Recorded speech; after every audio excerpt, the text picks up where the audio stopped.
Ne lève pas les yeux. Une ex-prisonnière a sauvé une policière après avoir aperçu quelque chose de terrifiant dans le ciel. À terre. Tout de suite. A crié Marcus Thompson en se précipitant pour plaquer l'agente Sarah Chen au sol derrière sa voiture de patrouille. Le vrombissement métallique au-dessus de leur tête s'est intensifié, et elle a instinctivement saisi son arme et l'a pointée directement sur l'homme noir de 34 ans qui la maintenait au sol. Mais qu'est-ce que tu crois que... Les paroles furieuses de Sarah furent interrompues par le fracas assourdissant de la lunette arrière de sa voiture qui explosa en 1000 morceaux. Une pluie de verre s'est abattue exactement là où elle se tenait 3 secondes plus tôt. Marcus passait devant le commissariat du centre-ville lorsqu'il a aperçu le petit drone de surveillance planant silencieusement au-dessus du parking, sa caméra braquée sur l'agent Chen qui s'approchait de son véhicule. Ce qui lui a glacé le sang, ce n'était pas le drone lui-même, mais le petit accessoire cylindrique situé en dessous, qu'il avait immédiatement reconnu après ses 5 années passées en prison fédérale. « Madame, je sais que ça a l'air grave, mais ce truc là-haut vient de lâcher une grenade assourdissante, » dit calmement Marcus, les mains levées malgré la pluie de débris. « Et je suppose que celui qui le contrôle n'a pas encore fini. » Sarah Chen, une agente de patrouille de 28 ans avec seulement 2 ans d'expérience, n'avait jamais rien vu de tel. Sa formation lui criait d'arrêter l'ex-détenu qui venait d'agresser un policier, mais le cratère fumant où elle se tenait quelques instants plus tôt racontait une autre histoire. Marcus pointa lentement le doigt vers le haut sans faire de gestes brusques. Il y a 2 autres drones qui tournent autour du bâtiment, et à moins que je ne me trompe sur ce que j'ai appris à Leavenworth, vous avez environ 30 secondes avant qu'il ne coordonne une nouvelle attaque. Ce que l'agent Chen ignorait, c'est que Marcus Thompson n'était pas n'importe quel ancien détenu. C'était un ancien spécialiste du renseignement militaire, condamné à tort pour avoir piraté des systèmes gouvernementaux alors qu'il tentait de révéler la corruption dans des contrats de défense. Sa peine de 5 ans avait expiré 6 mois auparavant, mais les véritables criminels qu'il avait tenté de démasquer étaient toujours en liberté, et semblaient toujours très soucieux de le faire taire. « Appelez des renforts par radio », insista Marcus d'une voix ferme malgré le chaos. « Mais dites-leur d'approcher par les. Les drones sont programmés pour cibler toute personne en uniforme venant de la rue principale. » Sarah hésita, le doigt planant au-dessus de sa radio. Tout dans cette situation défiait sa formation, mais quelque chose dans le regard de l'homme lui disait qu'il disait la vérité. Ces mêmes yeux qui avaient passé des années à étudier les schémas de surveillance et les failles de sécurité derrière les barreaux scrutaient maintenant le ciel avec la précision de quelqu'un qui comprenait exactement ce à quoi ils étaient confrontés. « Comment pouvez-vous savoir ça ?» demanda-t-elle, l'arme toujours dégainée, mais ne pointant plus directement sur lui. Marcus soutint son regard avec l'intensité calme de quelqu'un qui se préparait à ce moment depuis le jour de sa sortie de prison. « Parce que j'ai conçu le logiciel qu'ils utilisent. » La seconde explosion, 6 mètres plus près que la première, les obligea tous deux à se mettre à couvert. Alors que les sirènes hurlaient au loin et que d'autres policiers arrivaient sur les lieux, Marcus comprit que sa vie soigneusement planifiée, dans un anonymat discret, allait devenir publique, très vite. Ce que ces flics corrompus et ces fonctionnaires corrompus ignoraient, c'est qu'un ancien détenu n'ayant plus rien à perdre et tout à prouver pouvait être bien plus dangereux que n'importe quel drone dans le ciel. 3 voitures de police les encerclèrent en quelques minutes, les policiers en sortant, armes au poing, tous pointés sur Marcus malgré les explications hurlées de Sarah sur l'attaque aérienne. L'ironie ne lui échappa pas. Une fois de plus, il était le suspect plutôt que la solution. Mais cette fois, Marcus possédait quelque chose qu'il n'avait pas eu lors de son procès 5 ans plus tôt. Des preuves, une préparation et une trace numérique qui révéleraient tous les acteurs du complot qui avaient détruit sa vie. La question était de savoir si l'agent Chen ferait confiance à un ancien détenu suffisamment longtemps pour l'aider à révéler la vérité, ou si elle laisserait ses préjugés l'aveugler sur les véritables ennemis qui l'entouraient. Alors que Marcus observait les visages des policiers, percevant le même mélange de suspicion et de dégoût qu'il avait rencontré chaque jour depuis sa libération, il savait que son plus grand défi ne serait pas les drones ni les fonctionnaires corrompus qui les contrôlaient. Il s'agirait de convaincre ceux qui avaient déjà décidé sa culpabilité que parfois, les héros les plus improbables surgissent des profondeurs les plus sombres. Alors que le chaos régnait autour d'eux, l'expertise sereine de Marcus avec la technologie des drones laissait entrevoir des capacités bien au-delà des connaissances criminelles classiques, laissant chacun se demander qui était exactement cet ancien prisonnier et pourquoi il semblait en savoir autant sur les équipements de surveillance sophistiqués que la plupart des gens n'avaient jamais rencontrés. Si vous appréciez cette histoire de justice, de survie et d'alliance inattendue, n'oubliez pas de vous abonner à la chaîne, car la suite remettra en question tout ce que vous pensiez savoir sur la culpabilité, l'innocence et le prix à payer pour lutter contre la corruption en Amérique. Marcus Thompson, vous êtes en état d'arrestation pour agression sur un policier, annonça le lieutenant-détective James Whitmore en sortant de sa berline banalisée. Son uniforme impeccable et son air suffisant trahissaient clairement l'attente de ce moment. Sarah Chen se leva vivement, les cheveux encore couverts de débris de verre après l'attaque du drone. « Monsieur, vous ne comprenez pas. Cet homme vient de me sauver la vie. Ces drones étaient... Agent Chen, interrompit Whitmore avec l'autorité froide de quelqu'un qui avait passé 15 ans à gravir les échelons de la hiérarchie policière. Ce que je comprends, c'est qu'un ancien détenu ayant des antécédents de piratage de systèmes gouvernementaux vient d'attaquer l'un de mes agents en plein jour. Les drones dont vous parlez? Je ne vois aucune trace de drone. Marcus observa l'arrivée de 3 autres voitures de police, leurs occupants émergeant avec la précision synchronisée d'une pièce de théâtre bien rodée. Ce que Sarah ignorait, c'est que l'inspecteur Whitmore avait été l'un des témoins clés du procès initial de Marcus. Le même procès où des preuves cruciales avaient mystérieusement disparu du jour au lendemain, laissant Marcus incapable de prouver son innocence. C'est drôle avec les images de surveillance, poursuivit Whitmore en sortant son téléphone pour montrer à Sarah une vidéo montrant clairement Marcus en train de la plaquer, mais coupée juste avant la première explosion. La technologie peut parfois être si peu fiable. Heureusement que nous avons des témoins qui ont vu exactement ce qui s'est passé. L'amertume de Marcus s'accentua en reconnaissant le dispositif familier. 5 ans auparavant, il s'agissait de disques durs manquants et de mets supprimés. Aujourd'hui, il s'agissait d'images de sécurité montées et d'angles morts pratiques dans le système de détection de drones de la ville. Le même réseau corrompu qui avait détruit sa carrière militaire tentait maintenant de terminer ce qu'il avait commencé. La confusion de Sarah se lisait sur son visage, tandis qu'elle regardait tour à tour Marcus et son supérieur. « Lieutenant, je vous le dis, il y avait des drones armés. Ils ont largué des explosifs. » Cet homme a identifié la menace, c'est... Chen, la voix de Whitmore devint sèche. Remettez-vous en question mon évaluation de la situation? Parce que si c'est le cas, vous devriez peut-être reconsidérer votre aptitude à porter ce badge. Marcus avait déjà entendu ce ton. Le même ton menaçant que celui employé par l'entrepreneur de la défense Robert est lorsqu'il avait découvert les factures frauduleuses. Ce même ton qui promettait la destruction de sa carrière à quiconque osait remettre en question le système. Ce qu'il n'avait pas appris en 5 ans, c'est qu'un homme qui avait tout perdu un jour n'avait plus rien à perdre. « Vous savez ce qui est intéressant, inspecteur ?» dit Marcus calmement, se laissant menotter. « J'ai passé 5 ans dans une prison fédérale à apprendre beaucoup de choses sur les technologies de surveillance. Saviez-vous que les drones de sécurité privée téléchargent automatiquement les images sur des serveurs cloud avant de s'autodétruire? Incroyable ce qu'on vous apprend en cours de programmation informatique derrière les barreaux. » L'inquiétude passagère qui traversa le visage de Whitmore fut vite masquée par une arrogance professionnelle. Encore des théories du complot de la part d'un criminel condamné. Agent Martinez, lisez-lui ses droits. Mais Sarah avait aussi perçu ce bref instant d'hésitation. Quelque chose au fond d'elle lui disait que la situation était bien plus compliquée que son lieutenant ne le laissait entendre. Les débris des explosions étaient réels. L'odeur de fumée était réelle.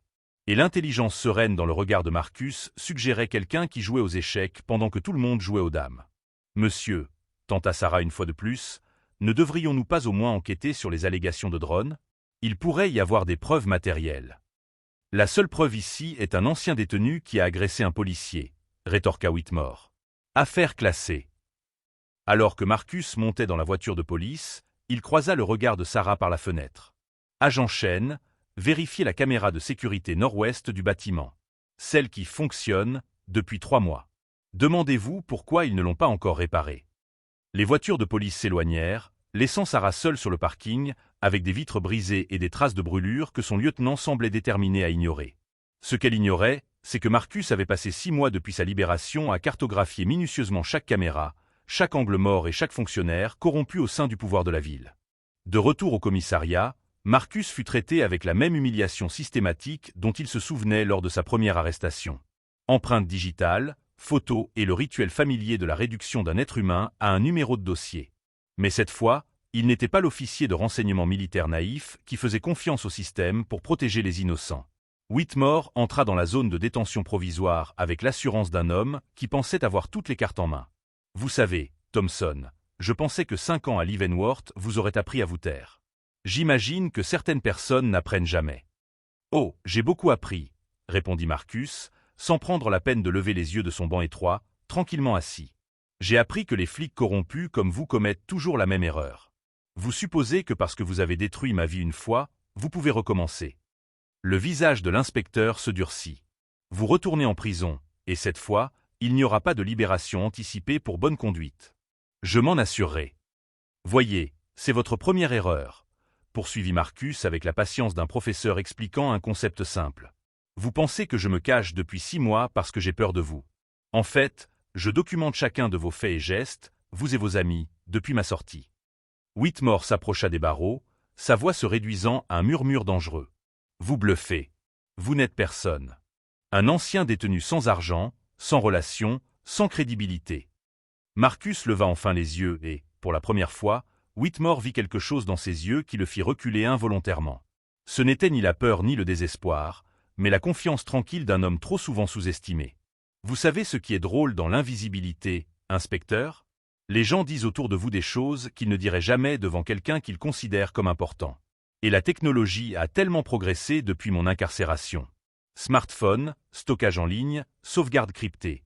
Tout ce qu'on n'enseigne pas dans les cours de corruption à l'ancienne. » Le visage de Whitmore commença à se faner lorsqu'il réalisa que l'homme brisé qu'ils avaient trahi 5 ans auparavant n'était plus brisé, et certainement plus le même idéaliste naïf qui avait fait confiance au système pour le protéger. Chaque acte d'arrogance et de cruauté des 6 derniers mois avait été soigneusement répertorié par quelqu'un qui savait exactement comment utiliser ses propres armes contre eux. 3 heures après l'arrestation de Marcus, l'agente Sarah Chen était assise dans sa voiture de patrouille devant le commissariat, les yeux rivés sur l'écran de son téléphone. La caméra de sécurité défectueuse du nord-ouest dont Marcus avait parlé était bel et bien hors service, et ce depuis exactement 97 jours. Ce qui lui retourna l'estomac, ce fut de découvrir que la demande de maintenance avait été déposée et approuvée, mais mystérieusement annulée à 3 reprises sur ordre direct de l'inspecteur Whitmore. Au commissariat, Marcus utilisait son unique appel téléphonique d'une manière qui aurait surpris tous les auditeurs. Au lieu d'appeler un avocat, il composa un numéro qu'il avait mémorisé pendant son séjour à Leavenworth. « Elena Martinez, unité d'enquête de Channel 7, dit la voix professionnelle et glaciale. « Madame Martinez, ici Marcus Thompson. Il y a 5 ans, vous avez essayé de m'interviewer au sujet du scandale du contrat et défense, mais j'avais trop peur pour parler. Eh bien, je n'ai plus peur. » Elena avait bâti sa carrière sur la dénonciation de la corruption, et elle se souvenait parfaitement de l'affaire Marcus, l'officier du renseignement militaire qui affirmait avoir été victime d'un coup monté pour avoir tenté de révéler une fraude de plusieurs millions de dollars. Elle avait toujours soupçonné que l'histoire était plus complexe. « Où êtes-vous maintenant » demanda Elena, son instinct d'enquêteur immédiatement éveillé. « En prison, accusé d'agression sur un policier. Mais voici ce qui est intéressant. Le même inspecteur Whitmore qui avait témoigné contre moi il y a 5 ans vient de m'arrêter 30 minutes après que j'ai sauvé la vie de cet officier d'une attaque de drone qui ne figure dans aucun rapport officiel. » Pendant que Marcus passait son appel, Sarah menait sa propre enquête. Elle consulta les dossiers de l'inspecteur Whitmore de l'année précédente et découvrit une tendance inquiétante. Cet incident différent impliquant des dysfonctionnements mystérieux d'équipements de surveillance à des moments critiques, tous des cas où Whitmore était l'enquêteur principal. De retour dans sa cellule, Marcus mettait enfin son plan à exécution. Depuis 6 mois, il travaillait comme consultant informatique indépendant sous une fausse identité, ciblant spécifiquement les contrats avec l'infrastructure de sécurité de la ville. Ce que ses ravisseurs ignoraient, c'est qu'il avait installé en toute légalité des mises à jour logicielles sur plus de 40% du réseau de surveillance de la ville. Des mises à jour qui incluaient son propre accès secret. « Vous savez ce qu'il y a de beau dans l'invisibilité, inspecteur » demanda Marcus lorsque Whitmore revint le narguer. « Personne ne remarque quand vous réparez leurs ordinateurs. » Le sourire confiant de Whitmore s'estompa légèrement. « De quoi parlez-vous ? Ces correctifs logiciels que la ville a installés le mois dernier pour corriger les vulnérabilités du système de caméra, c'est moi qui les ai créés. Chacun d'eux inclut une fonction d'horodatage qui conserve les images supprimées pendant exactement 90 jours avant leur effacement définitif. » Le visage de Whitmore se vida de ses couleurs lorsque les implications le frappèrent. Marcus poursuivit avec la précision calme de quelqu'un qui avait passé des mois à préparer ce moment. Y comprit les images de l'attaque de drone d'aujourd'hui. Y compris celles des 7 autres cas où des preuves ont mystérieusement disparu. Y compris les enregistrements de conversations privées dans les bureaux de certaines personnes, où il était question de dissimuler des tests de drones avec du matériel militaire. Elena Martinez arriva au commissariat en moins de 45 minutes, accompagnée de son équipe de tournage et d'une équipe d'avocats de l'Electronic Frontier Foundation, spécialisée dans les erreurs judiciaires. Elle avait passé quelques appels pendant le trajet, et ce qu'elle apprit lui fit comprendre que cette affaire était plus importante qu'elle ne l'avait imaginé. « Je veux interviewer Marcus Thompson », annonça-t-elle au sergent de service. « Et je veux voir l'inspecteur Whitmore. » Pendant ce temps, Sarah avait découvert une chose qui la fit trembler en consultant son téléphone. L'attaque de drone n'était pas fortuite. Il s'agissait d'un test sur le terrain de matériel militaire vendu illégalement à des entreprises de sécurité privée. Le même matériel que Marcus avait tenté de démasquer 5 ans plus tôt, fabriqué par Defense Systems, l'entreprise dont la fraude avait envoyé un innocent en prison. Lorsque Whitmore vit Elena Martinez entrer dans son commissariat avec les caméras de télévision, il comprit que sa dissimulation soigneusement élaborée commençait à s'effondrer. Ce qu'il ignorait, c'est que Marcus avait passé ses années de prison à étudier non seulement les systèmes informatiques, mais aussi les procédures judiciaires, la manipulation des médias et les profils psychologiques des fonctionnaires corrompus. « Inspecteur Whitmore », lança Elena, « j'ai des questions sur l'affaire Marcus Thompson, il y a 5 ans. Plus précisément sur les preuves effacées de l'enquête de la défense. » Le visage de l'inspecteur pâlit lorsqu'il réalisa que l'homme brisé qu'il pensait avoir détruit était en réalité 3 longueurs devant lui. Marcus ne cherchait pas seulement à se venger, il démantelait systématiquement tout le réseau de corruption qui avait détruit sa vie. De sa cellule, Marcus entendait le chaos qui s'installait dans la zone principale du commissariat. Les questions d'Elena s'intensifiaient, de plus en plus d'agents se rassemblaient, et il pouvait voir par la petite fenêtre que d'autres fourgons de presse arrivaient à l'extérieur. Mais le plus important fut l'arrivée de l'agente Sarah Chen, marchant résolument vers les cellules de détention, l'air déterminé, qui indiquait à Marcus que son pari sur son intégrité avait été payant. Elle portait un ordinateur portable et affichait l'expression de quelqu'un qui venait de découvrir que tout ce qu'elle croyait savoir sur son service était un mensonge. L'ex-prisonnier invisible, que tout le monde avait sous-estimé, était sur le point de devenir très visible, et il avait passé 6 mois à s'assurer que, lorsque les projecteurs le trouveraient enfin, il serait prêt à aveugler tous ceux qui avaient tenté de le maintenir dans l'ignorance. « Inspecteur Whitmore, il faut qu'on parle », annonça Sarah Chen en entrant dans la salle d'interrogatoire, son ordinateur portable ouvert et affichant des images à lui faire perdre le sang.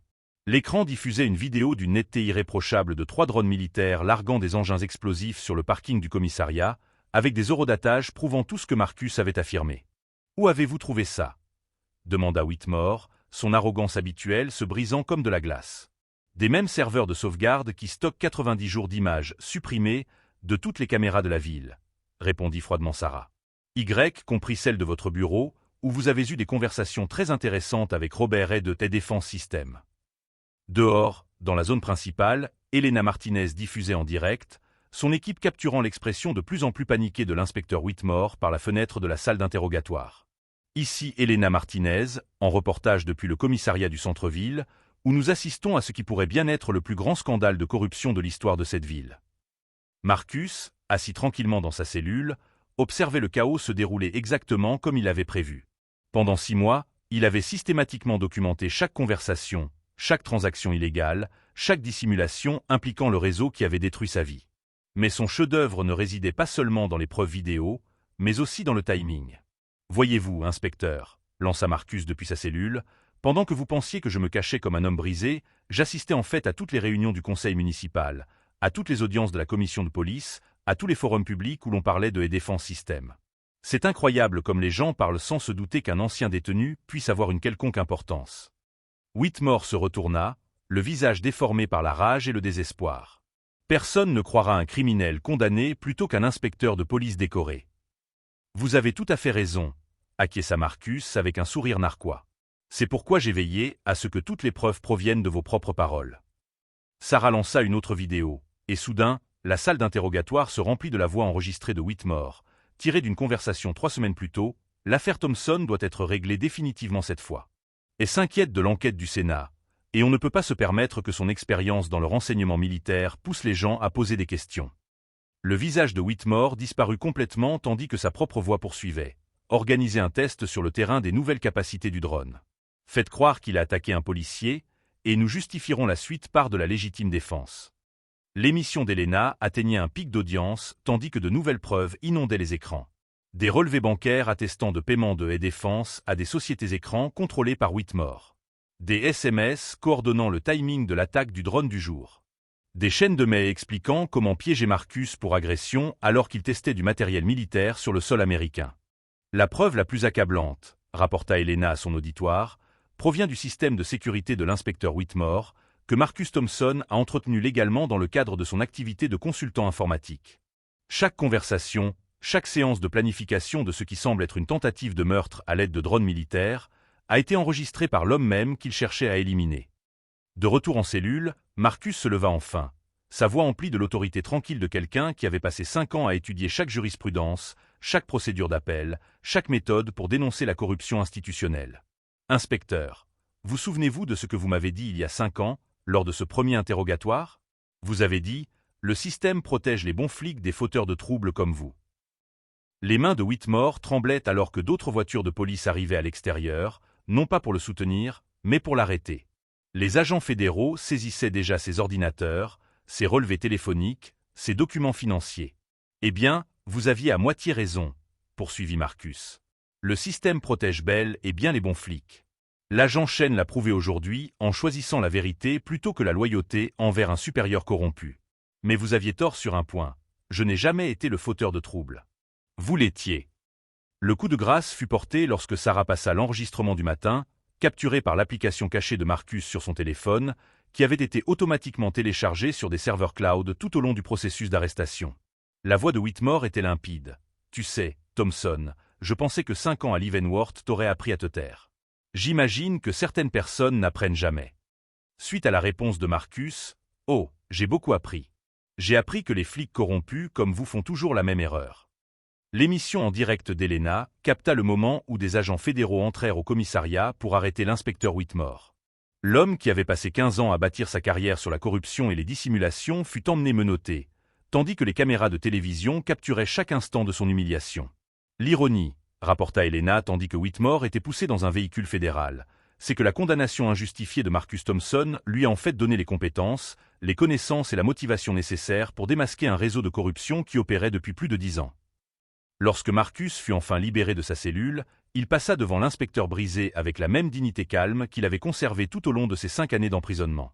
Pas de jubilation, pas de menace, juste la satisfaction silencieuse d'un homme qui avait fait preuve d'intelligence et de patience plutôt que de colère et de vengeance. « Monsieur Thompson », lança Helena en sortant du commissariat, « qu'est-ce que ça fait d'être enfin blanchi ?» Marcus marqua une pause, regardant le bâtiment où son cauchemar avait commencé et pris fin. « La justice ne consiste pas à détruire ses ennemis, dit-il simplement.